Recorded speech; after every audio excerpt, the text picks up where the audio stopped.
Hey guys, welcome back to the second part of our Scentwork Q&A video. I want to thank everybody for going online and posting questions on the forums and various chat groups that I'm a member of. We were overwhelmed with your response and it was a lot of fun, and I hope you guys enjoyed it and you've taken something from these videos, because I know that it's a life's passion for the individuals involved in this video series, and we are honored to be able to host this workshop every month. Now, before we get into this video, you're probably wondering why I'm standing behind this scent wall. Well, to answer your question, you'll have to stick around to the end of the video. So, hope to see you there.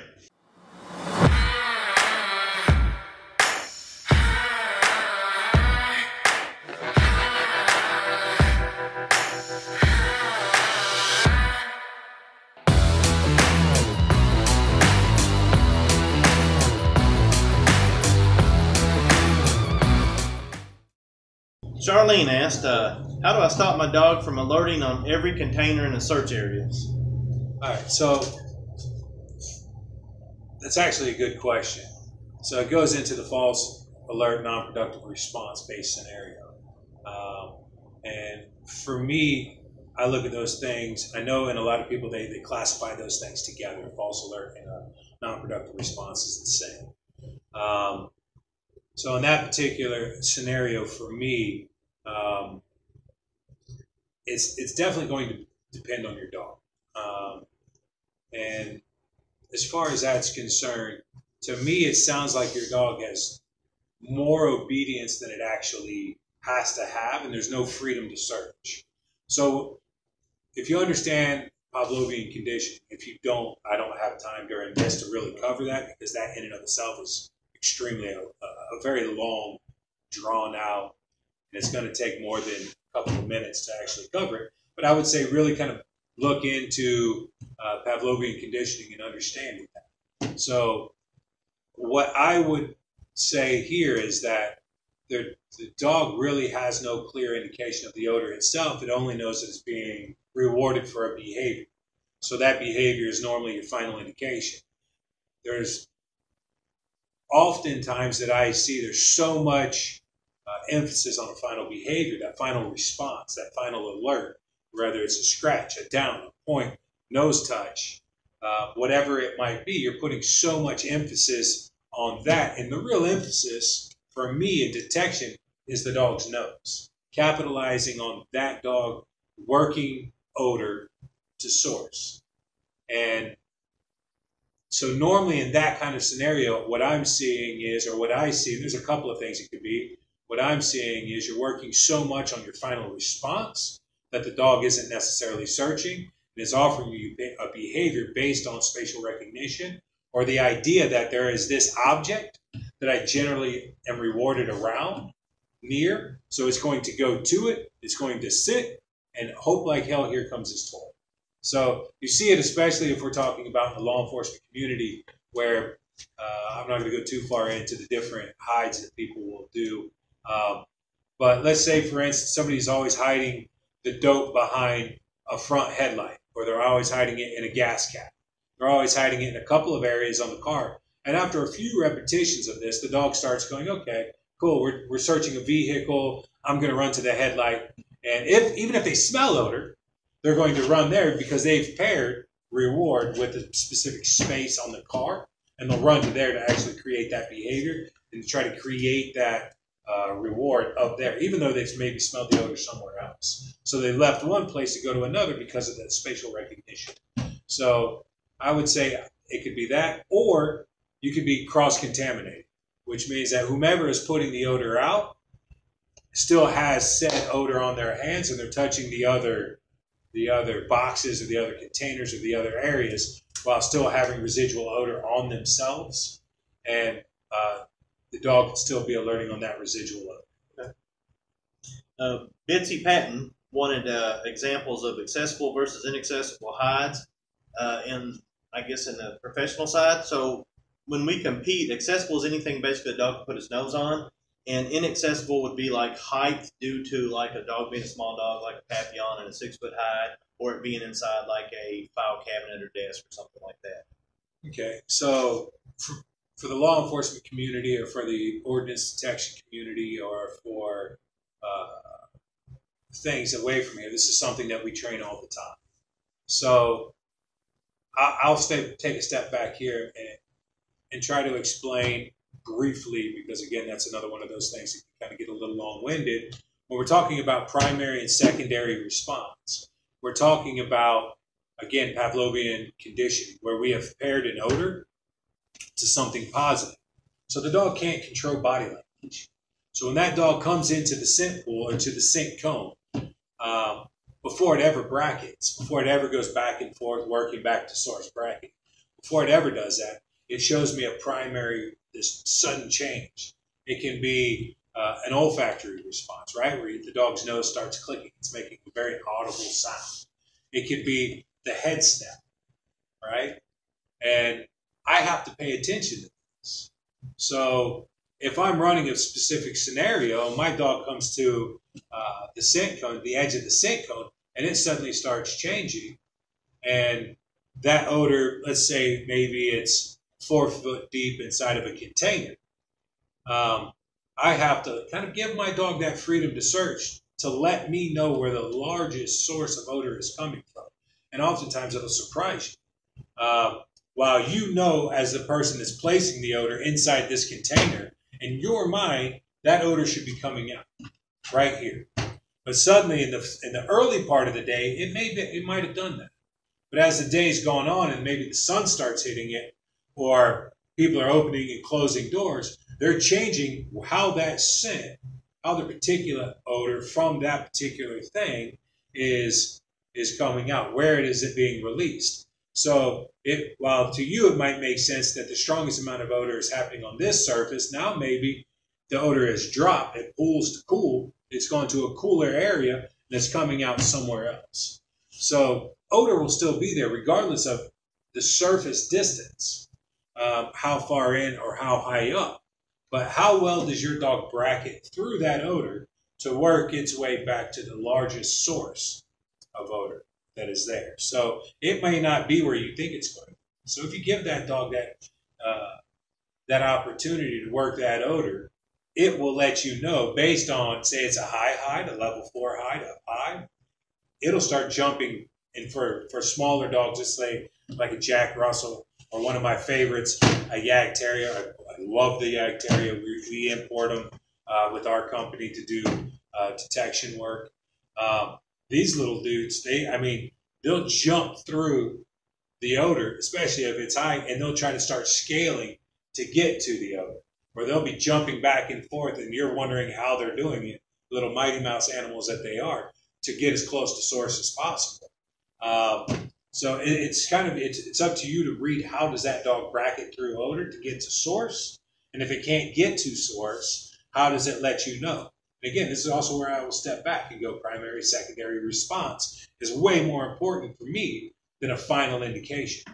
So if I can read my dog and see all the body changes, all the characteristic changes of the dog, all of its olfactory changes, all of these things happening, that's really my indicator that the odor is here, and then let that dog kind of do what it can to work back to source. Okay. So, and I think they had also asked a question about, what's an example of some of the things you've seen, like inaccessible hides. Obviously, it would be anything overhead, like in a ceiling of a house or like in a prison type system. It'll be in a roof or a ventilation system. All right. So some of the things that we've seen, and it's actually not uncommon, where you'll have people trying to hide odor contraband, maybe in a roof, right? Or a void inside of a semi-truck that's up high. So we'll see that, a lot of my guys on different units, one of them that I work pretty heavily with is the Fine unit in Douglas County, Georgia. And they're a very progressive interdiction team. And so oftentimes you'll get, concealed compartments inside of cars, and it can be anywhere. It can be anywhere from 10 to 15 foot high. So those will be some of the things that we'll see, or inside an engine block of a car, maybe on a firewall on a car that's completely away. It could be inside of a center console of a car. So these are all, different places that the odor will be. But The one thing to understand is, doesn't matter how hard you try, if given enough time, odor will always escape. Odor will always escape. And then from there, you have to be, pretty adept at reading your dog to say, okay, maybe it's a large hide. Maybe that the funniest thing is when you have quantity, you have multiple kilos or multiple pounds of substance inside of an automobile. And your dog may never come to a final indication, right? Because dogs oftentimes have been trained to indicate on the largest source of odor. But when you have a trunk full of some form of contraband, and that dog is going back and forth on the trunk, I'm not going to say any names, but I know a particular department that trained with me that had always told her, if your dog does not sit, you cannot call an alert.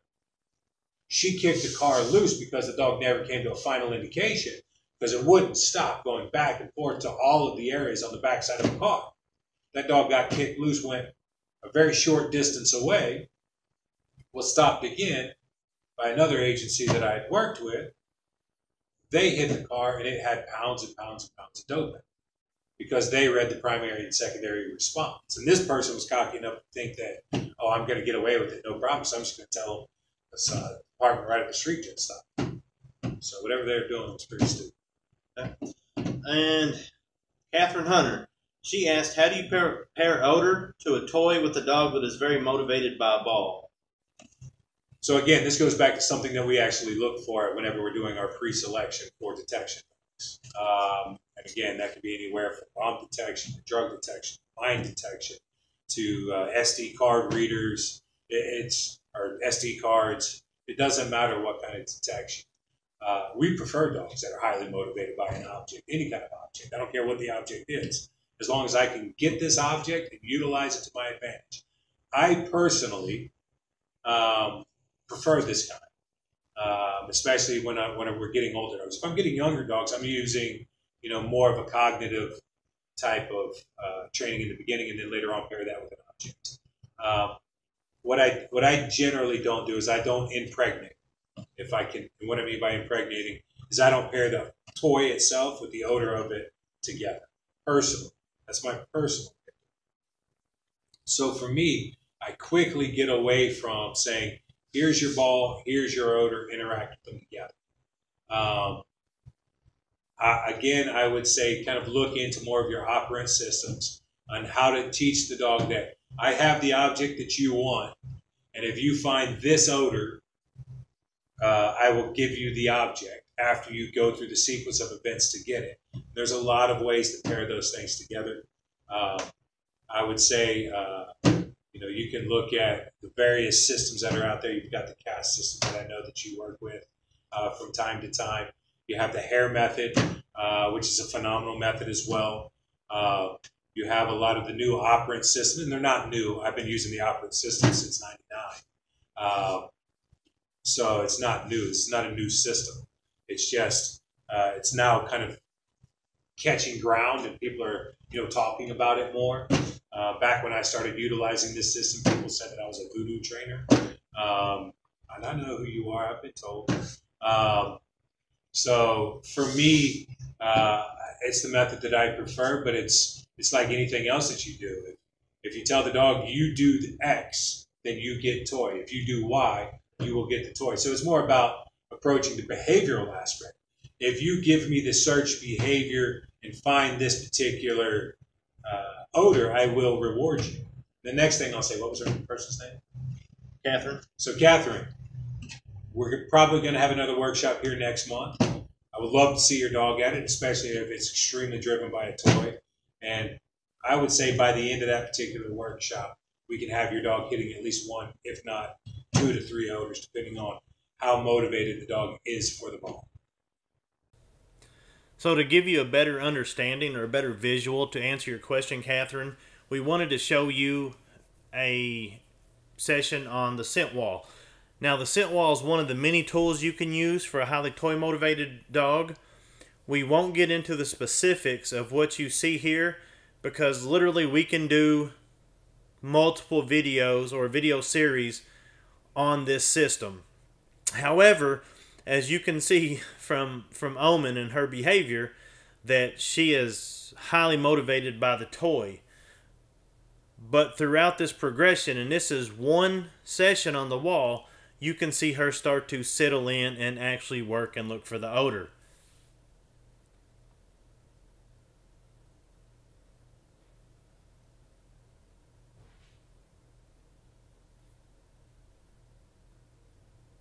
And then once she has it, you can see the focus and intensity. It will improve through multiple sessions. I will say this, she hasn't had that many sessions on the wall, but you can see now where the odor was marked, and she's getting interaction with the toy at the source of odor. So for individuals like you that have a dog that's highly toy motivated, this is a wonderful system. Now this time the odor's been moved, and you'll see her working. She goes after the ball initially, but she quickly settles in.